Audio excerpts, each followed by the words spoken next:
Hello everyone, welcome to our YouTube channel. This is English classes by Preeti ma'am. So today our topic is on figure of speech and the main topic is irony. आज हमारा ये last topic है, फिर हमारी जो figure of speech की जो series है उसको हम यहीं एंड कर देंगे। अगर आपको किसी और फिगर ऑफ स्पीच को जानना है तो आप कमेंट सेक्शन में लिख सकते हैं, तो फिर उस कमेंट सेक्शन से देख के अगर आपका कोई टॉपिक होगा related to figure of speech तो उसको हम नए क्लास में ले आएंगे। लेकिन आज जो है हम इस टॉपिक का एंड करने जा रहे हैं। This is the last topic related to figure of speech. Let's see what's the topic. The topic is irony. Irony in Hindi what we call it व्यंग। किसी चीज़ पे व्यंग करना क्या होता है? आयरनी होती है। यानी क्या सोचना, जैसे हम सोच रहे हैं वैसा एक्चुअल में नहीं है, ठीक है, जैसा हम बोल रहे हैं वैसा एक्चुअल में नहीं है, तो ये हमारी क्या होती है? आयरनी होता है। अब let's see the definition of irony. Irony is when the opposite of what is expected happens. जो हम सोचते हैं ना उससे अपोजिट कुछ हो जाए, जो हम एक्सपेक्ट कर रहे हैं उससे अपोजिट कुछ हो जाए, दैट्स कॉल्ड आयरनी। और इज सेड, या फिर हम कुछ बोल रहे हैं उससे अपोजिट हो जाए, उससे अपोजिट फील किया जाए। यानी बोलना कुछ चाह रहे हैं, हम बोलते कुछ हैं लेकिन हमारा उसका कहने का मतलब कुछ और होता है, तो वो भी हमारी आयरनी होती है।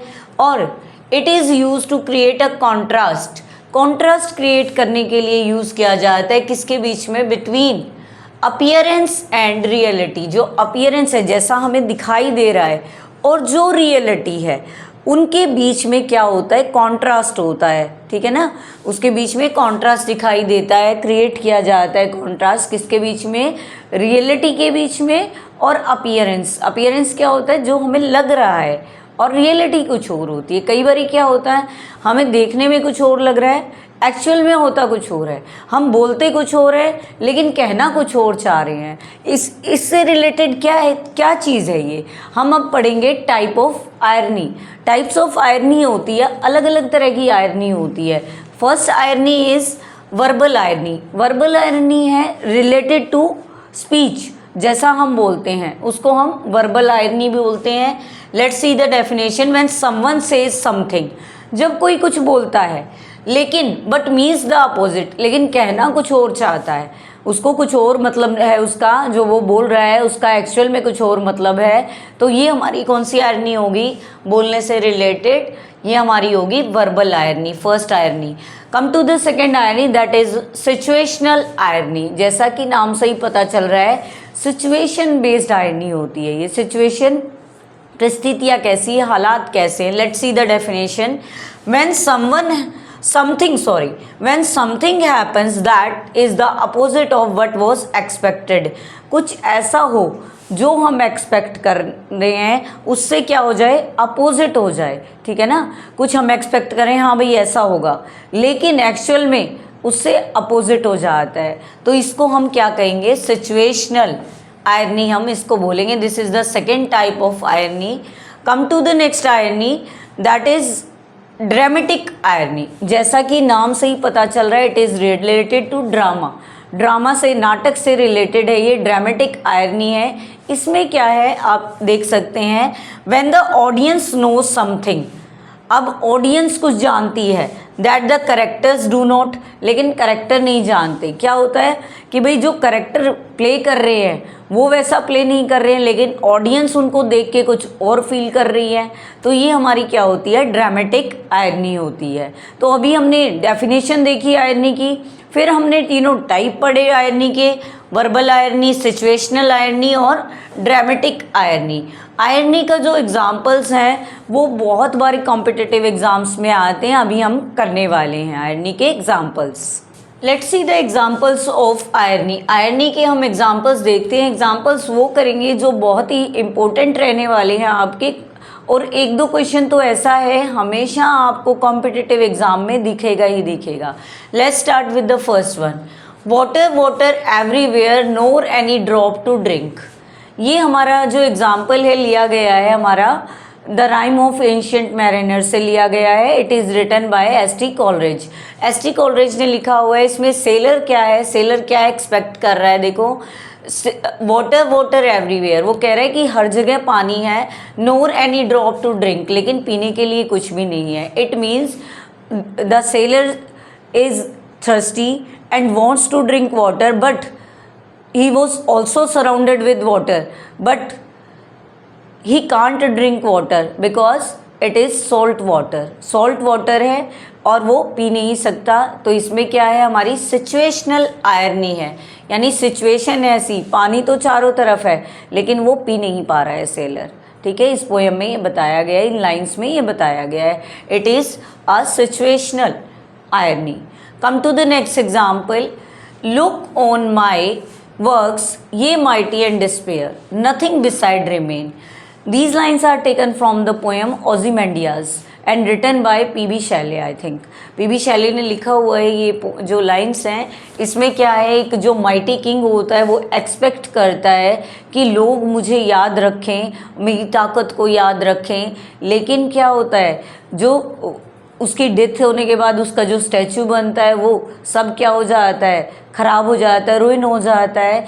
तो क्या क्या है इसमें, कैसा ये आयरनी बताई है, कॉन्ट्रास्ट किया है कि वो क्या क्लेम कर रहा था, कि वो क्या चाहता था, लेकिन एक्चुअल जो है वो क्या हुआ।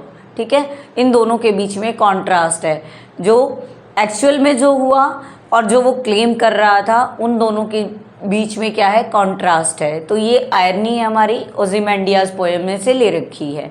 नेक्स्ट जो एग्जाम्पल है वो आपको हर कॉम्पिटिटिव एग्जाम में दिखाई दे जाएगा, it is important, you can mark star on it, star mark कर सकते हैं आप इसके आगे, क्योंकि ये बहुत ही इम्पोर्टेंट एग्जाम्पल है हमारा। Let's see, mark Antony says Brutus is an honourable man.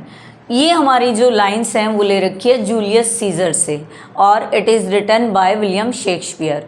William Shakespeare ने ये लिखा है जूलियस सीजर, और इसमें क्या है, इसमें आपको बताया गया है, मार्क एंटनी कहते हैं, actual he is not saying the same words, उसने ये कहा तो है लेकिन जब वो ये बात रिपीट करता है तो उसका मीनिंग चेंज हो जाता है। Brutus is an honourable man but he was not, he didn't want to say these things, वो कहना नहीं चाहता एक्चुअल, और वो क्या बताना चाहता है, ब्रूटस बिट्रेज सीजर। एक्चुअल में क्या किया था, ब्रूटस ने सीजर को बिट्रे किया था, चीट किया था, लेकिन इसमें क्या मेंशन किया गया है, Brutus is an honourable man.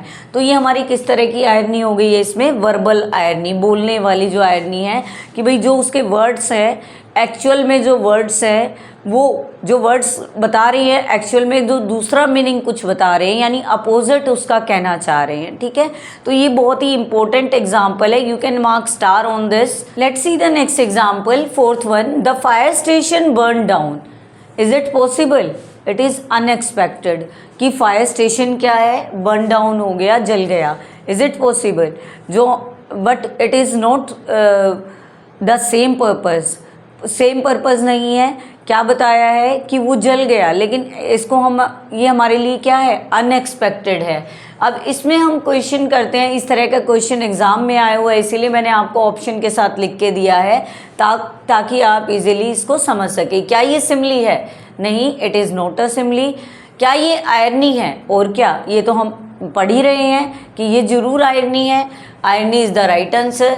Metaphor नहीं है ये, कोई कंपैरिजन नहीं है किसी चीज़ का, एलिट्रेशन नहीं है ये, कोई लेटर रिपीट नहीं हो रहा। और ये कैसी आयरनी है हमारी, आप बता सकते हैं, हमें ऐसे क्वेश्चन भी पूछ सकते हैं कि ये ड्रामेटिक आयरनी है, वर्बल आयरनी है, या फिर आपकी सिचुएशनल आयरनी है। ये हमारी सिचुएशनल आयरनी है कि फायर स्टेशन बर्न डाउन, की फायर स्टेशन जल गया, जो मतलब खुद ही दूसरों की फायर की प्रॉब्लम सोल्व करने वाला था वही विक्टिम बन गया, यानी अपोजिट हो गया उससे। ये हमारी सिचुएशनल आयरनी में आता है। Come to the next example और question, a pilot has a fear of height, is it possible, जिसकी जॉब है हाइट्स की, क्या वो डर सकता है, लेकिन एक्चुअल में ऐसा दिखाया गया है, अपीयरेंस कुछ होती है, एक्चुअल में कुछ होता है। ये भी हमारी कैसी है, सिचुएशनल आयरनी है। इट इज़ नॉट पॉसिबल कि एक पायलट है वो हाइट से डरे, ठीक है, लेकिन कहा जा रहा है, it means the meaning is opposite, what we call situational irony है ये हमारी। नेक्स्ट जो एग्जाम्पल है बहुत इंपॉर्टेंट है, it is from the Romeo and Juliet, it is also written by William Shakespeare. Romeo thinks Juliet is dead. Romeo ने सोचा कि जूलियट मर चुकी है, and kills himself Juliet then wakes up, और उसने क्या किया, अपने आप को मार लिया, और उसके बाद जूलियट उठ गई। और ये हमारी क्या है, ड्रामेटिक आयरनी है, ड्रामा से रिलेटेड है। इसमें एक्चुअली क्या है, जो ऑडियंस है वो तो समझती है शी इज़ अलाइव, यानी Juliet is alive, but Romeo doesn't, वो नहीं जानता कि वो जीवित है। तो ये हमारी कौन सी आयरनी हुई, इसमें ड्रामेटिक आयरनी हुई। इसमें भी वही क्वेश्चन ऑप्शन में आ सकता है कि ये आपकी किस तरह की आयरनी है, आपको बतानी है। Let's see the seventh example of irony. The example is a student says, एक स्टूडेंट कहता है ओ परफेक्ट, बहुत अच्छा, after spilling ink all over his notebook, अपनी इंक गिर जाने के बाद, पूरी नोटबुक्स के ऊपर इंक गिर जाने के बाद कहता है oh perfect. Is it possible कि भाई एक्चुअल में ऐसा होगा कि किसी की नोटबुक पे इंक गिर जाए और वो हैप्पी हो? लेकिन वो कहता है, वर्ड्स ओनली यूज़ करता है कि वो हैप्पी है, but he is not actually happy, ठीक है। और वो उसके अपोजिट मीनिंग है उसका, जो वो कहना चाह रहा है उसके अपोजिट मीनिंग है उसका। तो ये हमारी किस तरह की आयरनी होगी, ये हमारी हो गई वर्बल आयरनी, बोलने से रिलेटेड। जो वो कहना चाहता है एक्चुअल में जो वर्ड्स हैं उसका जो मीनिंग है उससे बिल्कुल अपोजिट है, कहना कुछ और चाहता है लेकिन कह कुछ और रहा है। Let's see the last example of today. आज का लास्ट एग्जाम्पल है आयरनी से related. Let's see, a traffic cop gets his license suspended for unpaid parking tickets. Is it possible? Unexpected है ये तो। एक ट्रैफिक कॉप था जो, वो उसका जो लाइसेंस था वो सस्पेंड हो गया। किस लिए सस्पेंड हो गया? For unpaid parking tickets. वो जो उसने क्या किया, पार्किंग टिकट्स को क्या की नहीं किया, पे नहीं किया, तो उसका लाइसेंस क्या हो गया, सस्पेंड हो गया। Is it possible? जो लॉ एनफोर्सिंग मतलब someone enforcing law on him और हर, तो उसके ऊपर जो लॉ लगा हुआ है लेकिन एक्चुअल में वही रूल्स ब्रेक कर रहा है। Is it possible? It is unexpected. तो ये हमारा क्या है, सिचुएशनल आयरनी है कि भाई एक्चुअल में ऐसा ये कर नहीं सकता, ठीक है, ऐसा हो नहीं सकता, लेकिन मेंशन किया गया है। तो वही है, अपीयरेंस और रियलिटी में डिफरेंस है, या उनको कॉन्ट्रास्ट किया गया है उनके दोनों के बीच में।